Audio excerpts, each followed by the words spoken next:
Welcome back. आप देख रहे हैं आज पाकिस्तान। बात हम कर रहे हैं फेलियर यानी नाकामी के बारे में। सब लोगों के लिए बहुत बड़ा खौफ, खास तौर पे जितनी ज्यादा इमोशनल अटैचमेंट होती है, टाइम एंड रिसोर्सेज की इन्वेस्टमेंट होती है, आप नहीं चाहते कि आप उसमें फेल हो। चाहे आपका कारोबार हो, चाहे जिंदगी का कोई मरहला हो, यू फील कि कामयाबी बहुत अहम है। लेकिन कामयाबी के साथ साथ नाकामी का चामन यानी अगर आप देखें कि बहुत ज्यादा गहरा रिश्ता है। यू हैव टू अंडरस्टैंड कि जहां जहां भी आप फेल होते हैं, it actually let's you know कि उसके बाद फिर कामयाबी के लिए आपको किन चीजों को करेक्ट करना है। तो इससे घबराना नहीं चाहिए। लेकिन हमारी तरफ चारों तरफ यही आवाजें हैं। इनफैक्ट लोग आगे नहीं बढ़ पाते, डिसीजंस नहीं ले पाते सिर्फ नाकामी के खौफ से। तो जरा इस पे बात कर लेते हैं। जबरदस्त पैनल मेरे साथ मौजूद है। कराची में हमारे स्टूडियो में मौजूद हैं शाहरुख नदीम। इनसे आपकी पहले भी मुलाकात हो चुकी है। पाकिस्तान के पहले पायनियर यूट्यूबर हैं, बुक ट्यूबर हैं, and he has a mission which is mission read Pakistan. Thank you Shahrukh for making time for us. Of course a very prominent anchor person, media personality Faheem Khan भी हमारे साथ मौजूद हैं। Thank you Faheem for making time. हमें join कर रही हैं जी वजीहा जफर, माहिर नफ्सियात हैं। शुक्रिया वजीहा वक्त निकालने के लिए। एंड लास्टली, बिकॉज आम तौर पे इन तमाम चीजों का ताल्लुक आपके बचपन और आपकी अर्ली चाइल्डहुड से होता है, तो एक parenting coach and motivational speaker from USA Iram Binte Safia भी हमारे साथ मौजूद है। Thank you guys for being here. Shahrukh, अगर आपसे आगाज किया जाए गुफ्तगू का, क्या समझते हैं लोगों को नाकामी से डर क्यों लगता है? वेरी गुड टॉपिक सिद्रा, क्योंकि यूजुअली हम इस तरह के क्रिटिकल इश्यूज को we rub under the carpet और उसको अवॉइड करते हैं। So let's nip it in the bud today. मेरे ख्याल में फेलियर का डर इसलिए है कि ड्यू टू अनसर्टेनिटी और स्पेशली जो सोसाइटल प्रेशर है हमारे मुल्क में, where we do not appreciate and acknowledge failure. हमारे लिए फेलियर एक ऐसा वर्ड है which is not acceptable. Specially family का प्रेशर, फिर सोसाइटल प्रेशर, फिर बिजनेस का प्रेशर, कॉलीग्स का प्रेशर। एंड हमारे लिए सक्सेस इतनी इंपॉर्टेंट है कि हम लोग फेलियर को कि वी कैन नॉट टॉलरेट। हालांकि if you look at the west, specially अगर मैं इजराइल की बात करूं, ऑल्दो हमारा नजरियाती इख्तलाफ है उन लोगों से, लेकिन अगर उनका उस नेशन को देखें तो उनके पास 6000 स्टार्टअप्स हैं और 85 लाख का मुल्क है, तो 14,000 लोगों पे एक स्टार्टअप है। तो जब रिसर्च की गई तो पता लगा कि one of the reasons why they have been able to grow so much startups and they have been so successful is कि वहां पे उनके मुआशरे में फेलियर को अप्रिशिएट किया जाता है। जब कोई फेल होता है तो उसको एक्नॉलेज किया जाता है। इनफैक्ट उनका वहां पे कोट है कि fail fast and fail forward. So मुझे बड़ा जबरदस्त लगा। I think Pakistani IT industry में अगर बात की जाए, जहां आप यूनिकॉर्न्स की बात करते हैं, जो स्टार्टअप्स एक्चुअली $multi-million एसेट्स बन जाते हैं, उसके लिए इंपॉर्टेंट यही है फेल एंड फेल फास्ट। हमारे यहाँ देखें Faheem, on the other hand fail fast का कोई कॉन्सेप्ट नहीं है। अगर बुरी शादी भी है तो हम उसको 20 साल निभाकर समझते हैं कि वो एक कामयाब शादी है। क्या कहेंगे इस बारे में? Thank you so much Sidra, आपने इस टॉपिक पे बात करने का मौका दिया। मेरे ख्याल से जहां बात अभी शाहरुख साहब ने की, रेफरेंस भी कोट किया इजराइल का, बिल्कुल वहां पर ऐसा ही हुआ होगा। पर हमारे यहाँ फेलर जो है, जो फेल होना है, इस चीज को हम एक कोताही समझते हैं, कमी समझते हैं, खामी समझते हैं, जबकि ऐसा होना नहीं चाहिए। क्योंकि अगर आप फेल हो रहे हैं तो आप एक एक्सपीरियंस गेन कर रहे हैं। आप या तो जीतते हैं या आपको एक्सपीरियंस होता है। ये दो तरीके होते हैं बताने के, लेकिन हमारे यहाँ बताया जाता है या तो आप जीतते हैं या हारते हैं, आप सीखते हैं। ये वर्ड एग्जिस्ट ही नहीं करता हमारी सोसाइटी में, जिसकी वजह से ये गैप आता है हमारे पास। वो चाइनीज प्रोवर्ब तो बहुत ज्यादा बार बोली जाती है कि every 3000 miles journey starting with a single step, लेकिन ये नहीं बताया जाता कि इंसान के 2 पैर होते हैं, तो आप पहले पैर की तरफ नहीं दूसरे पे भी जाइए। हम हर काम को सोचने से पहले यही सोच लेते हैं यार पहली बार कर रहा हूं, गलत हो गया तो लोग क्या कहेंगे। लोगों को कहने दें, नहीं, लेकिन लोग फिर भूलने नहीं देते ना वजह। सबसे बड़ा जी मसला सोसाइटी का है। आप बिल्कुल सही कह रही हैं कि लोग भूलने नहीं देते, लेकिन अगर हम लोगों की परवाह ना करके अपना काम करते रहें तो एक ना एक दिन वो फेलर जो है वो सक्सेस में बदल ही जाएगा। एब्सोल्युटली, आपका अपने ऊपर बिलीफ तो होना चाहिए, लेकिन सपोर्ट सिस्टम बहुत काउंट करता है। वजह हमारे माशरे में अनफॉर्चुनेटली अगर कोई कारोबारी शख्सियत है जिसने बहुत कामयाबी हासिल की है, उसकी इतनी इमोशनल इन्वेस्टमेंट होती है और वसाइल की भी इन्वेस्टमेंट होती है कि देखें कोई धचका भी नाकामी का बर्दाश्त नहीं कर पाता। आप कितने लोगों को देखेंगे जिनको अगर उनका कारोबार फेल किया, फ्लॉप हुआ, तो उसके बाद उनको हार्ट अटैक हो गया या उन्होंने बिल्कुल ही बिस्तर पकड़ लिया। क्या कहेंगे कि ये हमारे यहाँ जो ability to take the shock of failure और दोबारा अपने आप को आप खड़ा करें, दोबारा अपने आप को आप उतना ही स्ट्रांग करें, इसकी कमी क्यों नजर आती है? अस्सलाम वालेकुम। अच्छा, इसकी जो मेजर कमी है वो ये है कि अभी जैसे बात हो रही थी कि सोसाइटी के प्रेशर की, एक प्रेशर होता है जो इंटरनल फियर्स होते हैं हमारे, जिसका सोसाइटी से लिंक नहीं होता, वो हमारे इंटरनल फियर्स होते हैं। हमारे बचपन से बड़े होने तक के नाकाम हो गए तो हम अपने इमोशंस को फेस नहीं कर पाएंगे, अपने आप को फेस नहीं कर पाएंगे, और हमारे अंदर एक बॉक्स फिक्स हो जाएगा कि हम फेल हुए थे। अक्सर लोग आप देखते हैं कि जिन्होंने सक्सेस ली है वो अपने फेलियर्स को एज अ ग्रोथ लेते हैं, वो डिस्कस करते हैं, एज अ स्टोरी शेयर करते हैं। लेकिन अक्सर लोग ये भी देखा जाता है, इसके बरक्स होते हैं, वो अपने फेलियर्स के ऊपर ज्यादा फोकस कर रहे होते हैं कि हम नाकाम हुए, वो ये नहीं देखते कि हमने क्या लर्न किया, क्या ग्रोथ हुई।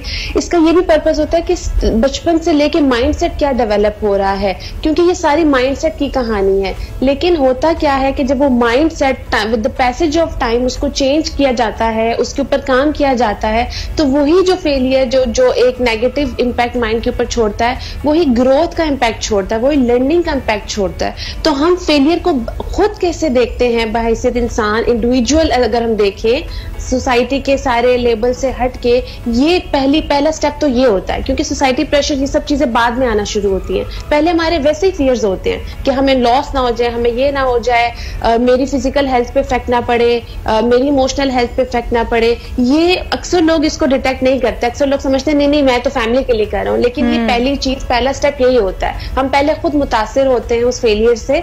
वो बहुत जरूरी है कि हम अपने आप को उस चीज से आजाद करें, फ्रीडम रखें उस चीज को। इसमें अगर हम देखते हैं कि ये जो आपने कहा कि हम खुद इफेक्ट हो रहे हैं, दैट मीन्स कि it has to do with our self talk and our own perspective, जिसकी बुनियाद यकीनन हमारे अर्ली चाइल्डहुड में पड़ती है। इरम, क्या कहेंगी कि हम बच्चों को फेलियर से डराते क्यों हैं? हम उनको अक्सर कहते हैं कि अगर तुम फेल हो गए या इस सब्जेक्ट में इतने मार्क्स नहीं लिए तो तुम्हें अब्बू से भी डांट पड़ेगी और तुम्हारा बाहर निकलना भी बंद हो जाएगा, मैं तुम्हारे वीडियो गेम्स भी बंद कर दूंगा। ये जो खौफ है ये तो हम बहुत बचपन में बच्चे के दिल में डाल देते हैं। बिस्मिल्लाहिर्रहमानिर्रहीम। जी बिल्कुल हम डाल देते हैं। उसकी वजह यह है कि हमारे दिल में ये खौफ हमारे बचपन में भी डाला जाता है, यानी कि कैरेट और स्टिक की मिसाल से कि या मार से तो या प्यार से, और प्यार जो है वो इंट्रिंसिक नहीं होता, वो उसकी एक्सटर्नल वजूहात होती हैं। फूफी, ताई, चाची, मामी, कजन से ज्यादा नंबर होने चाहिए, पड़ोसी के बच्चे से ज्यादा अच्छे होने चाहिए, एक बेहतर, यानी कि everything is not intrinsic, right? उसकी बात है। और इसी वजह से साइमन सिनेक जो है वो बात करते हैं कि finite mindset and infinite mindset, और जबकि दीन जो है हमारा वो हमें इनफाइनाइट माइंडसेट सिखाता है कि अगर हमारा गोल ही आखिरा है तो फिर हर जो मुश्किल और तकलीफ है हमें फिर उसका पता है कि उसके बदल में कुछ मिलने वाला है या कुछ हम सीख रहे हैं। थॉमस एडिसन ने बड़ी मजे की बात की थी। उसने कहा था जब उन्होंने इजाद किया उससे पहले उन्होंने कहा, जितनी दफा वो फेल होते थे उन्होंने कहा कि I have not failed, I have found 10,000 ways of not doing it this way. So failure is also shaming, because as parents हम बच्चों को अपनी जागीर समझते हैं, ठीक है, हमारे कंट्रोल सिस्टम है। कम बैक टू दिस, आप बहुत अच्छी बात कह रही हैं कि बच्चों को हम अपनी जागीर समझते हैं, अपना एसेट समझते हैं, लेकिन अभी जैसे आपने मिसाल दी, बॉक्सिंग में भी देखें, रेसलिंग में भी देखें, it's not, you don't fail when you have fallen down, you fail when you refuse to get up. आप क्योंकि दोबारा उठ खड़े नहीं हो रहे हैं, दैट इज द डिफीट। हमारे साथ एक कॉलर है, आइए उनसे भी बात कर लेते हैं। हेलो, अस्सलाम वालेकुम। अस्सलाम वालेकुम सिद्रा, क्या हाल है? बिल्कुल ठीक ठाक जी। कौन साहब कहाँ से बात कर रहे हैं? जी मैं फवाद बात कर रहा हूँ इस्लामाबाद से। जी फवाद साहब, क्या कहेंगे?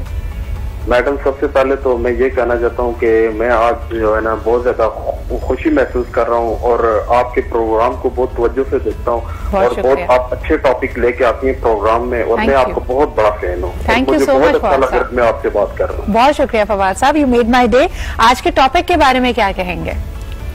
जी मैडम, मैं फेलियर के टॉपिक पे बात हो रही है और ये फेलियर का टॉपिक हमारे घर से हो गुजरा है, क्योंकि हमने एक बिजनेस जो कारोबार हमने शुरू किया था और हम उसमें नाकाम हुए हैं, और एक दफा मेरे ब्रदर को बाहर वालिद साहब भेजना चाह रहे थे, उसमें भी हम नाकाम हुए हैं, लेकिन उस चीज का जो डर और खौफ है वो हमारे अंदर से खत्म नहीं हो रहा। तो आप काइंडली इस बारे में हमें क्या बताना? बिल्कुल, बहुत बहुत शुक्रिया फवाद कॉल करने के लिए। लाइफ के अप्स एंड डाउन्स हैं, लेकिन आमतौर पे देखा यह गया है कि जिसको हम वक्ती तौर पे अपना फेलियर या सेटबैक समझ रहे होते हैं, in the grand scheme of things, यानी जब जिंदगी के 2 साल 5 साल 10 साल गुजरते हैं तो आप अमूमन पीछे पलटकर जब उसको देखते हैं तो आप शुक्र अदा कर रहे होते हैं, क्योंकि उससे बेहतर चीजें आपके एक्सपीरियंस में आ जाती हैं। But yes, you have to stay open to those bounties that are coming your way. एक छोटा सा ब्रेक लेते हैं, विल बी राइट बैक, और हम पैनल से भी फिर यही डिस्कस करेंगे।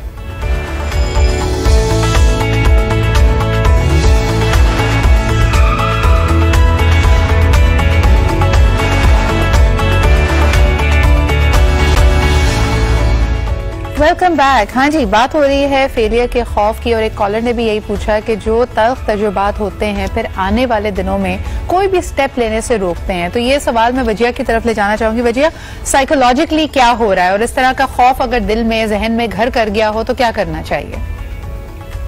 अच्छा, इसको बेसिकली ट्रॉमा भी कह सकते हैं। वो बड़े लेवल का भी होता है। इट डिपेंड्स के इंडिविजुअल की अपनी पर्सनालिटी और चाइल्डहुड में उसको कैसा ब्रॉटअप दिया गया है। सो ये बेसिकली कोई भी इवेंट ऐसा होता है जो हमारे माइंड में ब्लॉक हो जाता है और वो हमारे बिहेवियर्स को, हमारे इमोशंस को अफेक्ट करने लग जाता है। उसमें क्योंकि डेफिनेटली टाइम को भी माइंड में रखते हुए उसमें छोटी सी एक स्ट्रैटेजी होती है जो अमूमन लोग उसको इग्नोर करते हैं। हम वो जो इमोशन होता है ना, हम उसको इग्नोर कर रहे होते हैं। जैसे अगर हमें फेलियर हुआ है या कोई चीज हमने फेस किया तो हमें अगर सैडनेस की फीलिंग आ रही है, एग्रेशन आ रही है, फ्रस्ट्रेशन आ रही है, तो हम उसको डिस्ट्रैक्ट करते हैं। मोस्टली यही देखा गया है, बिजी कर लेते हैं, किसी और चीज में ले जाते हैं। उससे क्या होता है कि वो बैकग्राउंड में वो जो थॉट है वो ज्यादा स्ट्रांगली चलना शुरू हो जाती है। बेस्ट स्ट्रेटेजी होती है कि आप उस इमोशन को डिटेक्ट करें कि आप फील क्या कर रहे हैं और उन पॉइंट्स में आए कि जो जिससे वो फीलिंग ट्रिगर हो रही है। जितना ज्यादा आप उन पॉइंट्स को फेस करते हैं, अपने उन इमोशंस को फेस करते हैं, आप उतना ही ज्यादा फील करेंगे कि वो आपका जो स्ट्रेस लेवल है वो कम होना शुरू होगा। इसमें बेस्ट इमेज ये होती है कि आप उस इवेंट को एटलीस्ट 20-30 टाइम्स रिकॉल करें। एक चीज होती है ना, बार बार देखते हैं आपका माइंड बोर हो जाता है, तो ये एक स्ट्रैटेजी बड़ी सक्सेसफुल देखी गई है जो ट्रॉमा के लिए स्पेसिफिकली, जो थोड़े स्ट्रेसफुल कम होते हैं। बड़े ट्रॉमास के लिए डेफिनेटली प्रोफेशनल की हेल्प जरूरी होती है, बट ये एक छोटी सी स्ट्रैटेजी। तो आपने कहा कि फेलियर का ट्रॉमा होता है, लेकिन ये ट्रॉमा एग्रेवेट करते हैं वो जो हमारे सबसे करीबी हैं। फहीम, क्या कहेंगे जो हम पहले बात कर रहे थे कि लोग भूलने नहीं देते, यानी, और अक्सर मैंने लोगों से सुना है कि इट्स नॉट अबाउट कि मेरे दोस्त या जो अनदेखे चेहरे हैं वो क्या कह रहे हैं। हम बात कर रहे हैं करीबी लोगों की। आपकी अपनी औलाद आपको ताने देती है, माँ बाप ताने देते हैं, बीवी ताने देती है, तो उससे कैसे निकला जाए, जो बार बार आपको यकीन दिला रहे होते हैं, दोहरा रहे होते हैं कि आप कितने बड़े फेलियर हैं। मेरे ख्याल से इसमें आपको अपना किरदार अदा करना होगा। जैसे 90% ये मसला हल हो सकता है अगर आप सिर्फ इस चीज को एक्सेप्ट कर लें कि आपने ब्लेम नहीं करना है किसी को। जो हुआ है वो आपकी अपनी मर्जी से हुआ है, आपकी अपनी पसंद से हुआ है, आपने खुद अपनी विल से ये किया है। मिसाल के तौर पर अगर किसी लड़की की शादी होती है और उसकी शादी कामयाब नहीं होती तो वो कहती है मेरे माँ बाप ने मेरी शादी कर दी थी, उन्हें खुश करने के लिए मैंने कर दी। नहीं, ये गलत है, ये झूठ है जो कि आप बताना चाह रहे हैं। आपने एग्री किया उन्हें खुश करने के लिए, ये मर्जी आपकी थी। आपने कारोबार में पैसे लगाए, डूब गए, आपने कहा मेरा पार्टनर जो है पैसे लेके भाग गया। नहीं, आपने अपनी मर्जी से पैसे लगाए इस लालच में कि पैसे आपको वहां से ज्यादा मिलेंगे। तो इस फेलियर को आप 90% कवर कर सकते हैं सिर्फ इस सेंस के साथ कि आप एक्सेप्टेंस लेकर आ जाएं कि ये जो कुछ भी हो रहा है मुझसे कोई दुनिया का इंसान कुछ नहीं करवा सकता जबरदस्ती, अगर मुझे नहीं करना हो तो। इसलिए आपको यह रियलाइज करना जरूरी है कि आप ये काम अपनी मर्जी से कर रहे हैं। और जब आप ये रियलाइज कर लेते हैं कि ये आप अपनी मर्जी से कर रहे हैं, तब जाके आपको यह पता चलता है कि आप एक फेलियर नहीं है। आप एक ऐसे इंसान हैं जो मुसलसल कोशिश कर रहा है, एक जिद्दत पसंद इंसान है। आप एक प्रोसेस में लगे हुए हैं और आप किसी से भी कम नहीं है। आपने एक चीज लर्न की है, एक एक्सपीरियंस हासिल किया है सिर्फ इस चीज से कि आप किसी और को ब्लेम करना बंद कर दें। लेकिन फहीम, अगर जो ताने, जो अल्फाज लोग इस्तेमाल कर रहे हैं उससे तकलीफ हो रही है तो क्या करना? बोलने वालों का मुंह नहीं रोक सकते, मारने वाले का हाथ रोक सकते हैं, ये मिसाल मशहूर है। तो आप या तो लोगों की बातें सुनते रहे, अब लोगों का काम कहना ही है। अगर लोग क्या सोचेंगे वो भी हम सोचेंगे तो लोग क्या सोचेंगे, इसलिए हमें उन्हें सोचने दें। अगर वो नहीं बोलेंगे, आप यकीन तो ऐसे होते हैं जिन्हें शायद खुदा ना खास्ता कोई पैरालाइज का अटैक आ जाएगा, फालिज का अटैक आ जाएगा, अगर वो ये बातें ना करें। उनका काम है, उनका सोर्स ऑफ लिविंग है, और उनके खाने के डाइजेस्टिव सिस्टम इस चीज से चलता है कि उन्हें ये बोलना है। अच्छा, तो उन्हें बोलने दें। बिल्कुल सही। शाहरुख, ये सवाल आपकी तरफ लेके आना चाहूंगी कि अक्सर हमें एहसास नाकामी का इसलिए भी ज्यादा होता है या उसका खौफ ज्यादा होता है क्योंकि हम रिजल्ट ओरिएंटेड हैं। हमें लग रहा है कि हमने पॉइंट ए से पॉइंट बी तक पहुंचना है, जब तक हम उस जगह पे नहीं पहुंच जाते, नतीजा हासिल नहीं कर लेते, उस गोल को नहीं पा लेते, तो दैट मीन्स कि हमारी सारी एफर्ट बेकार है। लेकिन जैसे अंग्रेजी में कहा जाता है कि it's not about the destination, it's about the journey. आप कोई काम, जैसे एक म्यूजिशियन का अगर कोई गाना या उसका एल्बम बहुत सुपर हिट हो जाता है तो ये गोल नहीं था, गोल ये था कि वो how passionate he is in expressing his creativity. और आप देखें कि बड़े बड़े म्यूजिशियंस उसी वक्त कामयाब होते हैं जब वो सिर्फ और सिर्फ अपने फन को एक्सप्रेस कर रहे होते हैं, जब अपने लिए काम कर रहे होते हैं। तो हमारे जर्नी पे या उस प्रोसेस पे हम क्यों नहीं एम्फसाइज करते? इससे मुझे एक बड़ा जबरदस्त इंटरेस्टिंग वाकया याद आया कि 1968 मैक्सिको ओलंपिक्स में मैराथन रेस हुई और सब रनर्स भागना शुरू किया एज यूजुअल, और कोई फर्स्ट आया, कोई सेकंड आया, कोई थर्ड आया। रेस खत्म होने के तकरीबन 1 घंटे के बाद क्राउड जब उठने लगा तो उन्होंने स्टेडियम के कोने पे देखा कि एक रनर है वो भागता हुआ आ रहा है और लंगड़ा भी रहा है, उसकी पट्टियां बंधी हुई है टांगों के ऊपर, and eventually finishes the race और क्राउड जो है वो क्लैप करता है। तो नाम था उनका जॉन स्टीफन एक्वारी साहब। जब उनसे इंटरव्यू के लिए पूछा गया कि भाई आप तो यू वर रिटायर्ड हर्ट, आप रेस छोड़ देते, क्विट कर देते, तो उसने बड़ी जबरदस्त बात की। Please listen to this very carefully. उसने कहा कि मैं तंजानिया से हूं and my country is a poor country and they sent me all the way to Mexico not to start the race but to finish it. I have lost but I made my country proud. अब देखें, आज हम उस loser की 50-60 साल बाद बातें कर रहे हैं, हालांकि he lost the race, but he actually for the world, for the record books, he might be a failure, but हमारे लिए वो एक सक्सेसफुल आदमी है। So alluding to your question, Sidra, कि हमें जर्नी को एंजॉय करना चाहिए ताकि हम उस जर्नी के अंदर अपना चार्म ढूंढें, उसके अंदर अपनी सक्सेस ढूंढें, एंड देन इवेंचुअली अगर आपका ग्रोथ माइंडसेट होगा, जैसे इरम ने बात की थी माइंडसेट से, मुझे किताब भी याद आ गई कैरल ड्वेक की माइंडसेट के नाम से, वो ग्रोथ और फिक्स माइंडसेट के ऊपर बात करती है। इट्स अ वंडरफुल रीड, आप लोग जरूर पढ़िएगा कि अगर आपका माइंडसेट पॉजिटिव है, ग्रोथ ओरिएंटेड है, तो फिर आप eventually you will overcome all the hurdles and challenges of your life. Absolutely. और जरा इंपॉर्टेंट बात यह भी है कि सिर्फ लोगों की जो फीडबैक है उस पर आपका भरोसा ना हो, आपका अपना विजन बड़ा अहम है। इरम, क्या कहेंगी, how can we inculcate this in young children? बच्चों में ये क्वालिटी, हम कैसे उनको ये तरबियत, ये सीख दे सकते हैं? देखिए, बच्चों में हम ये तरबियत सीख इस तरह से दे सकते हैं कि देखिए, बच्चे बाय नेचर क्रिएटिव होते हैं। हम लोग एज पेरेंट्स, एज टीचर्स उनकी क्रिएटिविटी को किल कर देते हैं, बिकॉज हम लोग उनको बताते हैं कि यहाँ तक पहुंचना है और यहाँ तक पहुंचने के लिए हम खौफ, खतर, ब्लैकमेल, किसी भी तरह का जो तरीका है वो हम इस्तेमाल करते हैं। अलबत्ता अगर आप बच्चों को उनकी क्रिएटिविटी को एक्सप्लोर करने दें तो आपको पता चलेगा कि उनके दिमाग में फेलियर कुछ भी नहीं है। एक चीज जिसका मैं बहुत ज्यादा एक्सप्रेस करती हूँ, एक्चुअली ये इस सारी बात मैं अभी बिल्कुल रिसेंटली मैंने अपने फेसबुक पेज पे भी ये डाला था, अबाउट चेंज द माइंडसेट। लेकिन हम जब बच्चे को कहते हैं ना शाबाश तुम फर्स्ट आए, उसकी बजाय अगर हम ये कहें कि शाबाश मैंने तुम्हें मेहनत करते हुए देखा था, अल्हम्दुलिल्लाह अल्लाह सुब्हानहू व तआला तुम्हें सिला अता फरमाए और तुम्हें इज्जत अता फरमाए। देखिए, बात वही है कि कामयाब हो, मैं खुश हूं तुम्हारे लिए, लेकिन बात की किस तरह से। लेकिन इरम, अगर इसको थोड़े और तरीके से भी देखें कि अगर कोई कंपटीशन है, वहां पे सैकड़ों बच्चे पार्टिसिपेट करते हैं, 20-25 बच्चे होंगे, उसमें से शायद फर्स्ट, सेकंड, थर्ड तो 3 बच्चे आए हैं। बाकियों को हम कैसे इनकरेज करें, उनको कैसे बताएं कि जो उन्होंने मेहनत की, जिस जज्बे से उन्होंने पार्टिसिपेट किया, वो भी इट इज वर्थ समथिंग, ये हम उनमें कैसे इनकलकेट कर सकते हैं? बहुत अच्छी बात की। मैं आपको बताऊं, बच्चे कभी भी माइंड नहीं करते लास्ट आना।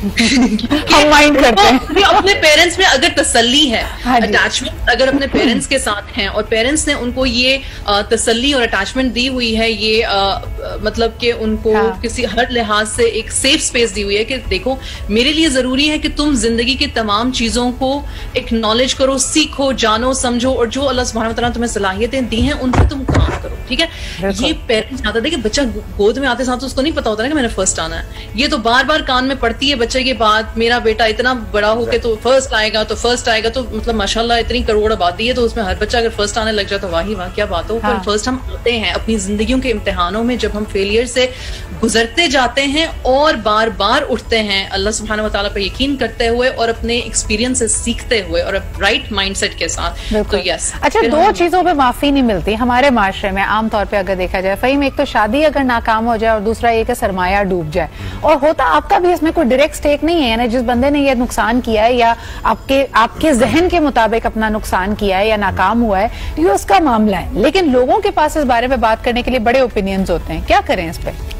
देखिए, बात फिर वहीं सिद्रा घूम फिर कर आ जाती है कि हम लोगों की बात सुन क्यों रहे हैं, हमारा काम क्या है लोगों की बात सुनने से। मैं ये सिर्फ जानना चाहता हूं कि हम जिन्हें वोट देते हैं, जिनकी बात सुनते हैं, क्या वो हमारा काम वो करते हैं जिनको हमने वोट दिया है उनकी बात सुन के? तो हम लोगों की बातों पर कान क्यों धरे बैठे हैं?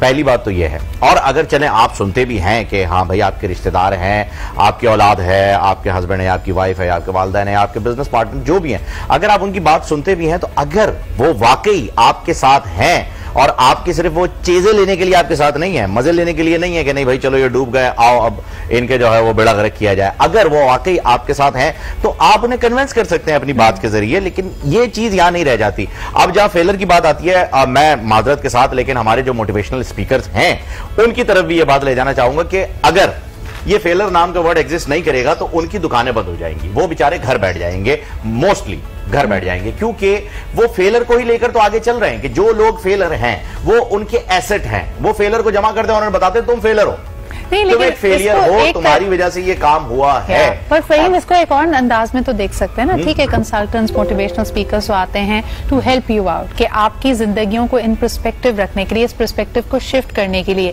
कि जिस चीज को बजाहिर तुम अपनी नाकामी समझ रहे हो सकता है it's a big blessing in your life, इससे तुम और किसी आइडिया की तरफ जाओ। जैसे हमारे यहाँ कितने लोग हैं जिनसे आप पूछें जो किसी फील्ड में बड़े मायनाज अपना कोई कारनामा अंजाम दें और उनसे पूछे कि क्या आपको शुरू से पता था कि आपने क्रिकेटर बनना है, क्या आपको पता था? तो कहते नहीं जी, मैं तो डॉक्टरी करना चाहता था, मेडिकल कॉलेज के दाखिले में 5 दफा फेल हुआ, तो फिर पता चला कि मेरी तो डेस्टिनी कुछ और है। नहीं, तो ये फेथ होना भी तो बहुत इम्पोर्टेंट है। मैं वो बात नहीं कर रहा, मैं आपसे ये कह रहा हूं कि मोस्टली ऐसे हैं जो आपको बिठाकर 100 लोगों में हाईलाइट करते हैं और आपको बताते हैं कि भाई आप फेलियर हैं, लेकिन अच्छी बात है आपका फेलियर होना, तो ये सब भी चल रहा है। बिल्कुल सही। अच्छा वजिया, वेरी क्विकली अगर आपकी तरफ आऊं, पर्सपेक्टिव शिफ्ट करना, ये जो हम बात कर रहे थे कि अपनी नाकामी को अल्लाह ताला की तरफ से एक इंडिकेशन समझना, साइन समझना, उस पर सब्र करना, उस पर शुक्र करना, ये पर्सपेक्टिव कैसे शिफ्ट करें, जल्दी से बताइए, उसके बाद will head for closing of the show. अच्छा, इसको शिफ्ट करने के लिए मेजर ये कि आप अपने ब्रेन को ना पॉइंट्स पे लेके चले, स्पेसिफिक डायरेक्शंस पे लेके चले। हम लोग को पता ही नहीं होता हम किस टाइम कौन सी थॉट चाइल्डहुड का कोई ना कोई लेके बैठे होते हैं फेलियर, तो बेस्ट ये है कि आप उसको शिफ्ट लेके चले, पॉइंट्स में लेके चलें कि मैं पास में मैंने कितना इंप्रूव किया, और अपने उन चीजों को देखें जो आपकी ग्रोथ में आती रही हैं। उससे क्या होता है कि ब्रेन जो है ट्रेन होता है, और ब्रेन को शुरू में जबरदस्ती करें, बाद में आप नोट करेंगे आपका ब्रेन ऑटोमेटिकली इस पे शिफ्ट हो जाएगा। Very important, thank you so much Wajiha, कि अपने आप को जो आप सोचें, जो थॉट्स आपके जहन में आ रहे हैं, be mindful of that. Thank you so much Wajiha, Iram, Faheem and Shahrukh for being here with us. वक्त हमेशा हमारे पास कम होता है, बट आपकी आमद का, कंट्रीब्यूटिंग टू द सब्जेक्ट का बहुत बहुत शुक्रिया। Do not fear failure because it is just another way of knowing कि हाँ जी इस चीज ने काम नहीं किया। इसी के साथ मुझे इजाजत दीजिए, कल मुलाकात होती है। खुदा हाफिज।